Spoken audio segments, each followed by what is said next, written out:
The dynamics in my wife's family always puzzled me. There seemed to be an inexplicable hostility in every interaction.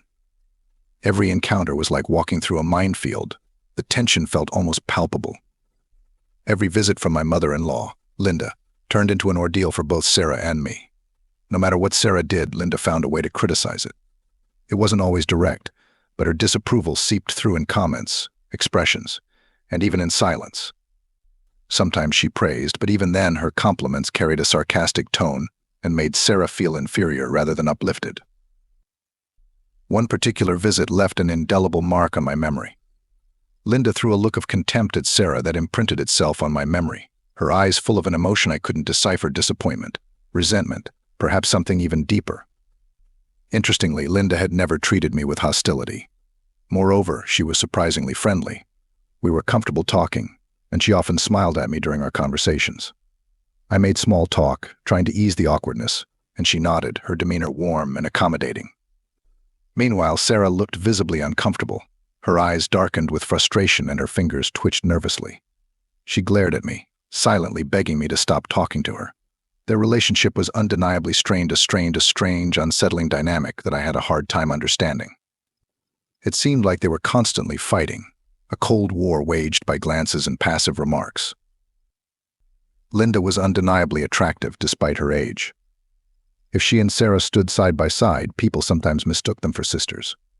She was meticulous about her appearance and exuded a confidence that was effortless. Her hair was always perfectly styled, her makeup was subtle but flawless, and her clothes emphasized her figure without being flashy. She possessed an aura that made people turn their heads when she entered a room, confident, assertive, almost untouchable. Eventually, Sarah reached her limit and decided to spend the night at her friend's house, leaving me alone with Linda. I didn't mind Linda, and I had always had a friendly relationship.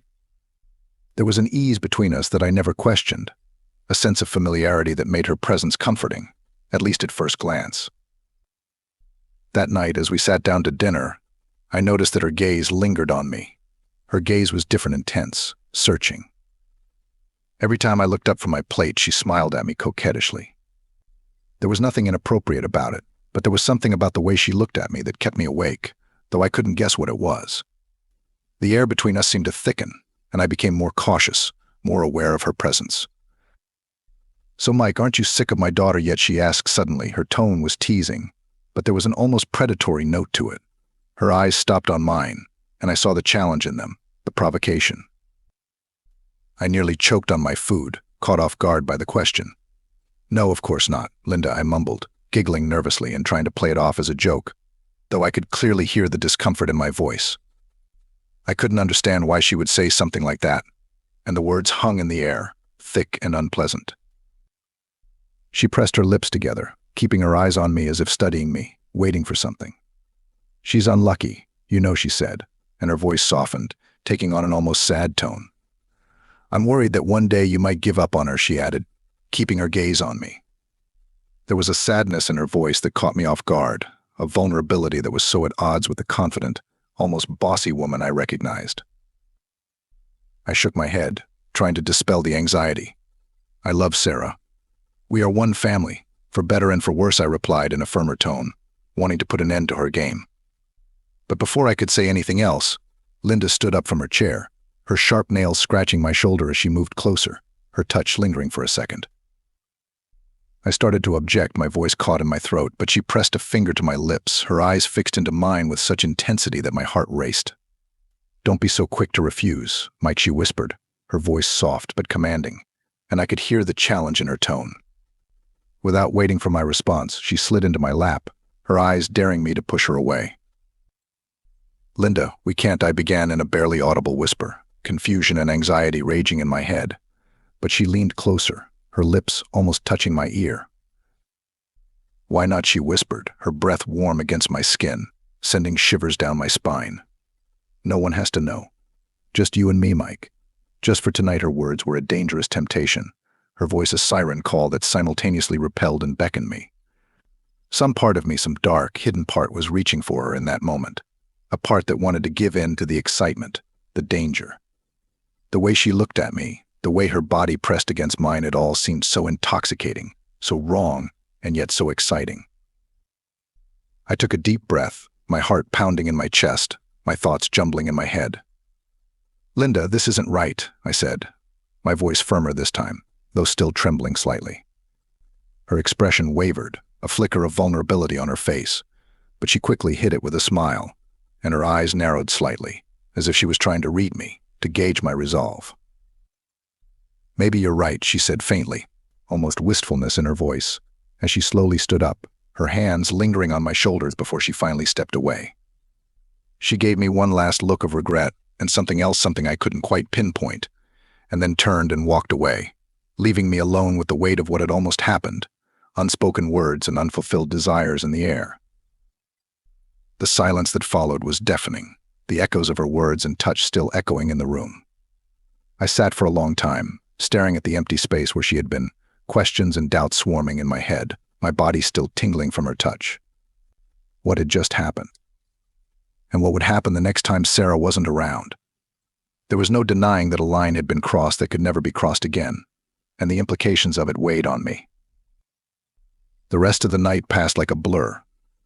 I cleaned up after dinner, turned out the lights, locked the doors, but my thoughts were elsewhere, going over every moment, every word, every look. I couldn't escape the feel of her body on mine, the warmth of her breath, the intensity of her gaze. I knew that what had almost happened tonight wasn't just a fleeting moment of madness. It was the culmination of something that had been building up for a long time, something neither of us had recognized until now. When I finally got into bed, the emptiness beside me was overwhelming. Sarah's absence felt like a gaping hole, a reminder of everything that was at stake.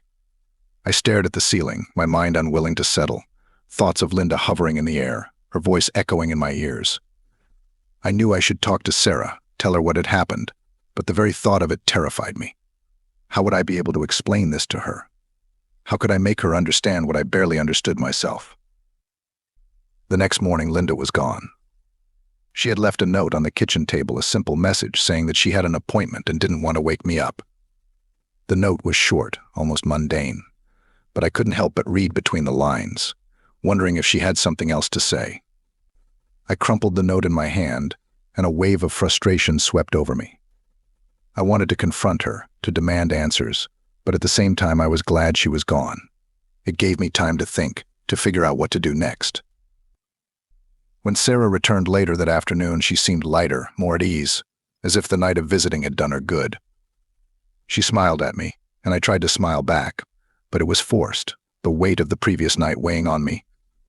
I watched her move around the apartment, her laughter filling the space, and I couldn't escape the guilt a knot formed in my stomach. I knew I had to tell her, but I didn't know how. I don't know yet. Whatever it was, I knew one thing: my wife's family was more complicated than I'd ever imagined, and now I was in the middle of something I'd never expected. Linda's behavior had changed everything, and I would have to face the consequences of that night sooner or later. There was no escaping it. And as I watched Sarah, her face full of hope and love, I realized how high the stakes really were.